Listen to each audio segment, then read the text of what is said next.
Delighted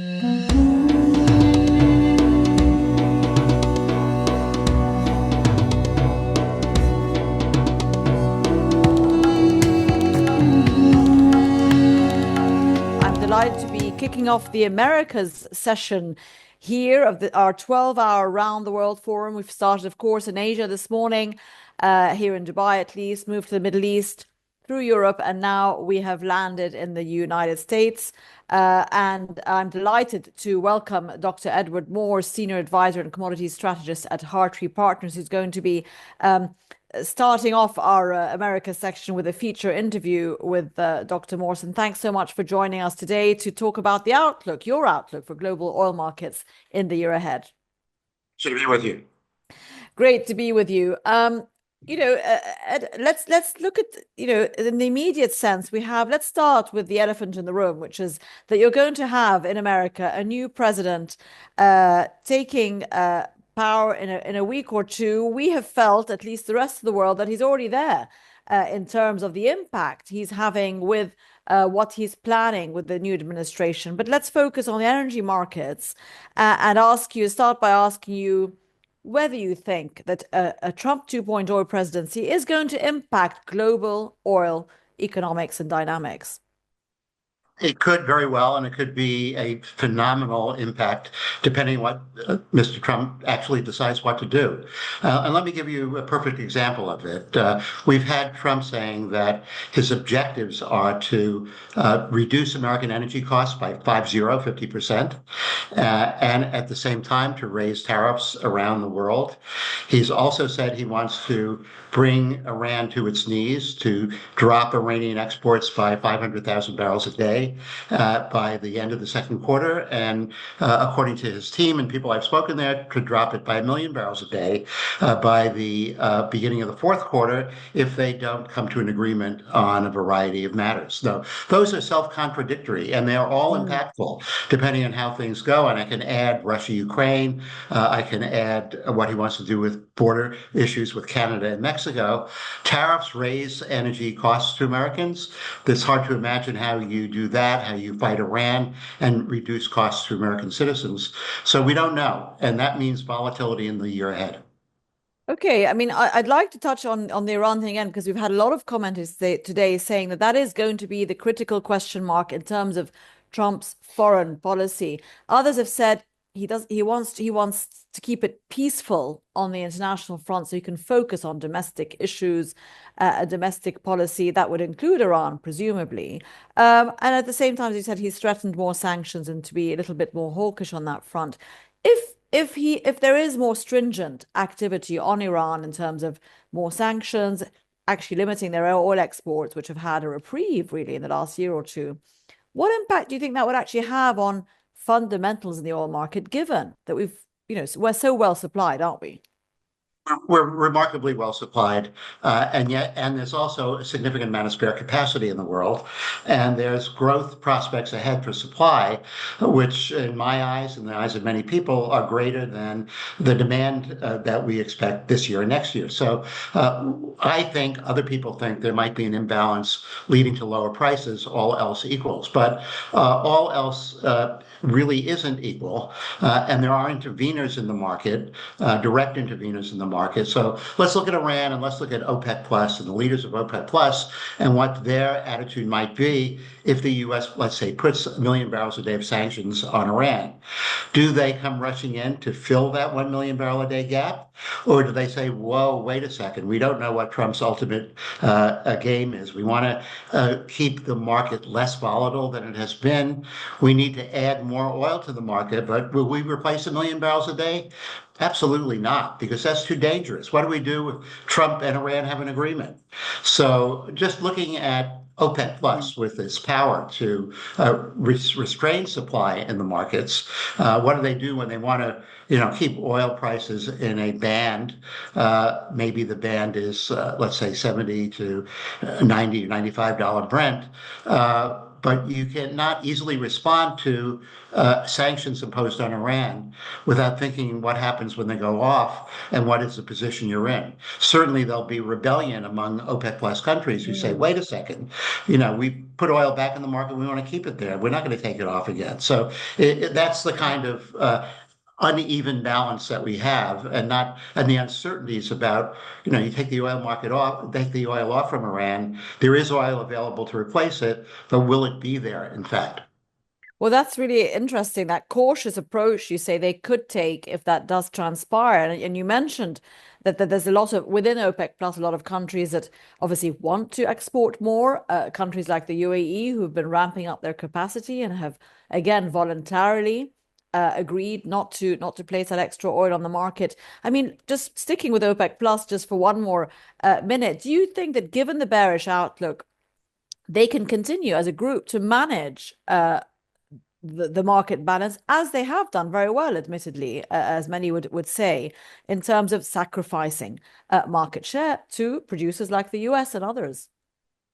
Oh, you caught me in a little bit of a personal embarrassment in a way, in that I have written, I believe, 14 articles published here and there, starting maybe 30 years ago, that have some variation of the title of "Is this the end of OPEC?" question mark. Ah, And now we're confronting that same issue. So it's hard to keep together a group of countries that have different attitudes toward where their fiscal break-even prices.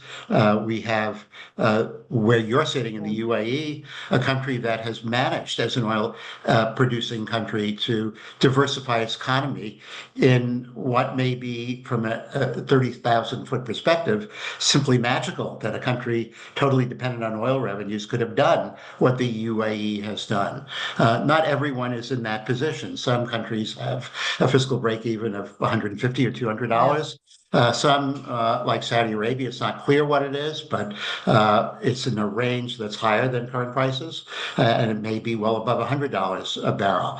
The Saudis have a record of trying to make sure that anybody who tries to compete with them internationally, who actually needs higher prices, they can bring the price down to punish that party and to bring prices back to a level that the overproducing countries had been at. They'd done this to Russia for a while, including in 2013-14. They tried it against the US in 2013-14. They thought that in both cases, the countries needed a very high price. They needed a low price, $80, $90 for Russia, and the US 20 or 5, depending on how you look at it, for them. yeah.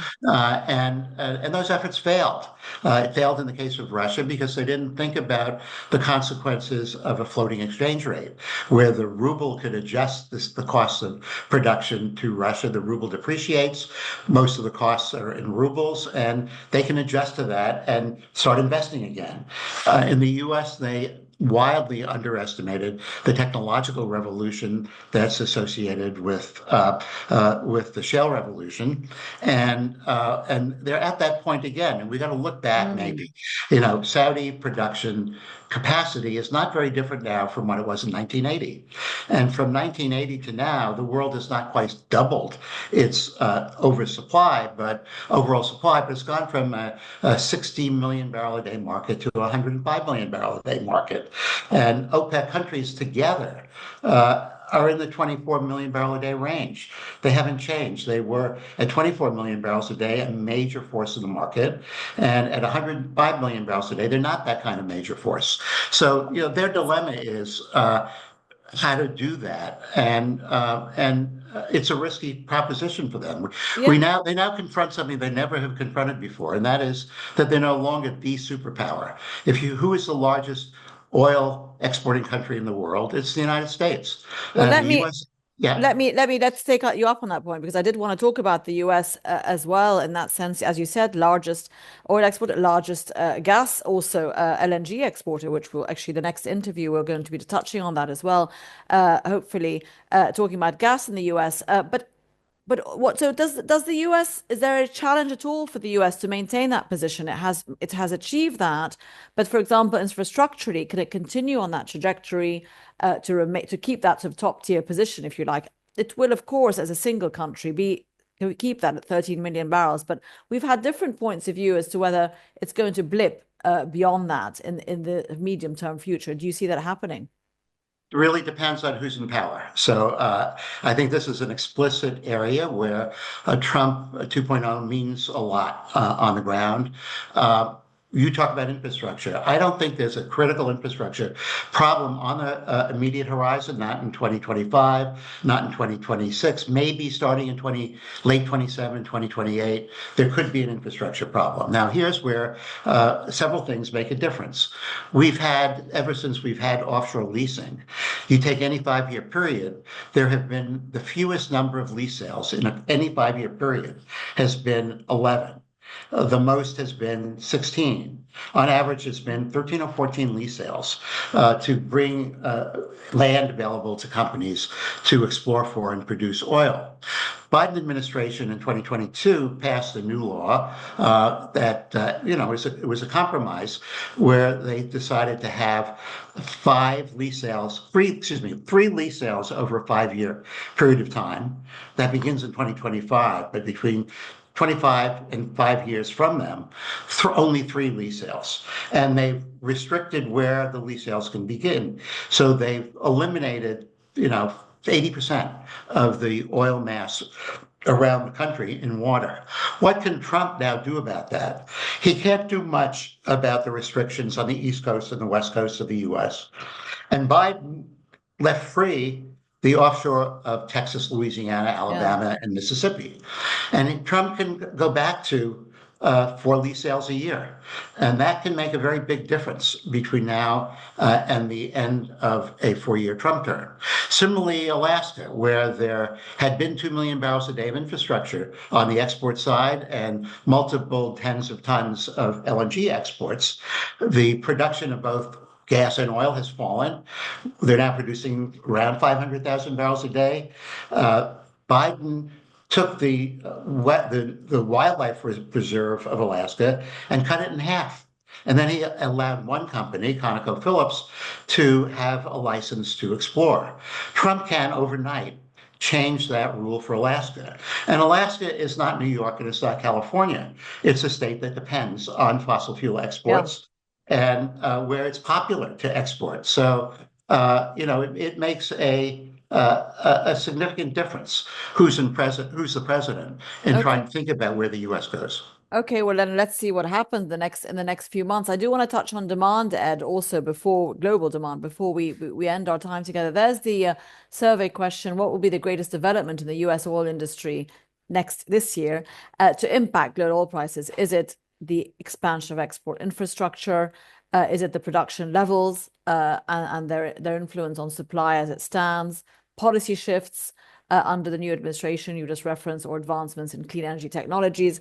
And CCS. We may have time to touch on the transition, but I just wanted to get your opinion also on obviously the other side of the equation, which is demand, and just China. Give us your take on how significant do you think is the fact that China is now at the best at 5% GDP growth going forward, and also as it transitions into more service oriented economy, EV adoption, etc. A concern for oil producers such as the US or those in the Gulf? You did a lot of complicated questions, and I have opinions on all of them, and we don't have Yeah. time to go into No, them. but But China, so I'd say, will well, China be I more of a concern as a demand center than it has been going forward? Yeah, it already is. So, for Mhm. all practical purposes, overall demand in China for fossil fuels has peaked, and maybe not so much on the gas side, but certainly on the oil side. And whether it's peaked last year, the year before, or 2 years from now, it doesn't really matter. We've had peak demand reached for oil in the United States, in Europe, in Japan, in Korea, and now in China. And I know it's controversial, but if you take the period of the last 75 years, the oil intensity of GDP around the world was very high. For every 1% increase in GDP, there was more than a 1% increase in oil demand. China had that for a 20-year period of time, 11, 12% GDP growth Yeah. and 12, 13, 14% oil demand growth. And now we have a GDP number that's a fictitious number. It is a made up number. Nobody who calculates GDP in the Western world understands how China calculates GDP. It's a political number. It's not a real number. Real GDP, as a senior official with a PhD in macroeconomics has told me, that you look at it all and 5%, maybe 2.5% GDP growth. But the real issue for exporters of oil is the dilemma of what happens when the world now is not at 1.1% oil demand growth per every 1% of GDP, but we are now actually in a world that for every 1% increase in GDP, there's a 0.3% increase in oil demand. And it's falling more rapidly because of the energy transition and policy in play. So that is the dilemma for OPEC plus countries. What do you do when structurally oil demand is really at its peak level? OPEC, in a way, hid from this also by being able to basically manipulate the OPEC Secretariat's view of demand, overstating it by 1 million barrels a day last year. So, they ought to come to reality and Yeah. not have fake numbers in their own reports.